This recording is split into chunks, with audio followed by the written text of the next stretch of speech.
হরে কৃষ্ণ। রাধে রাধে বন্ধুরা, আজকে চলে এসেছি একটা পুরনো ভিডিও নিয়ে। আমার নতুন করে কোনো ভিডিও শ্যুট করা হচ্ছে না, তাই আমি লং ভিডিও পোস্ট করতে পারছি না সোনাদের। আমাদের বাড়িতে কাজ হচ্ছে, তো সেই জন্য আমি পারছি না। তাই ভাবলাম যে এই ভিডিওটি তো আমার রয়েছে, তাই এটাই তোমাদের সাথে শেয়ার করে দিই। এই ভিডিওটি করেছিলাম আমার হাজব্যান্ড যখন এসেছিল, তখন এই ভিডিওটা করা হয়েছিল।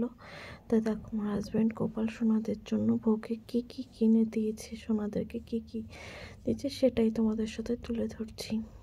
বাদাম, তারপরে কাজু কিশমিশ, মুড়ির মোয়া, নাড়ু, তারপর আমসত্ত্ব, আপেল, কলা, নকুনদানাও এনেছিল ওই ঠাকুরদের দেওয়ার জন্য।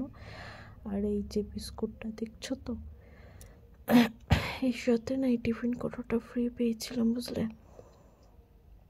দেখবে কোনো জিনিস যদি ফ্রি পাই না, বেশ ভালো লাগে। আঙুর ফলও এনে দিয়েছিল, আর লেবু আরও আছে, তো সেগুলো আমি আর দেখাতে পারিনি। যাই হোক, আর এই মাচাটা সোনাদেরকে দিয়েছিলাম, আর চিড়েটা সেই মুহূর্তে আনতে পারিনি, পরে আমি এনেছিলাম। এই হচ্ছে সোনাদের ভোগে দিই আমি। আর অন্নভোগটা তো দিই না, এটা তো তোমরা জানোই। দুপুরে চিড়ে, দই, মিষ্টি, ফল এইসবই দিই আমি দুপুরে। আর আজকে ঠাকুরদের সেদিন স্নান করিয়েছিলাম, তাই ভাবলাম জামা কাপড়গুলো যখন ভাঁজ করছি সেটা তোমাদের সাথে শেয়ার করি।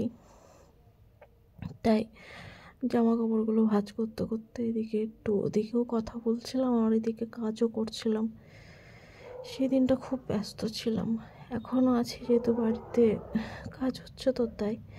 আর ওদিকে জামা কাপড়গুলো ভাঁজ করার পরে প্যাকেটে সব নাড়ু টাড়ুগুলো ছিল, ওগুলো সব কোটোই ভরে রাখছি, বুঝলে। যদি নষ্ট হয়ে যায় তাই কোটোই সব ভরে ভরে রেখে দিচ্ছি।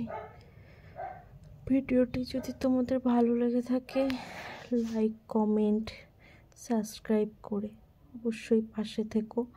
আর গোপাল সোনাদের নিত্যদিনের ভিডিও তোমরা যদি দেখতে চাও, অবশ্যই আমাকে কমেন্টে বলো। আর আমি হচ্ছে হাউসওয়াইফ, এইভাবেই আমার সময় কাটে, বুঝলে, গোপাল সোনাদেরকে নিয়ে। তাই ভাবলাম যে আমি যেমনভাবে গোপাল সোনাদের সেবা করি সেটাই তোমাদের সাথে তুলে ধরি। তাহলে ভিডিওটি এখানেই শেষ করলাম। সবাই খুব ভালো থেকো, সুস্থ থেকো। রাধে রাধে।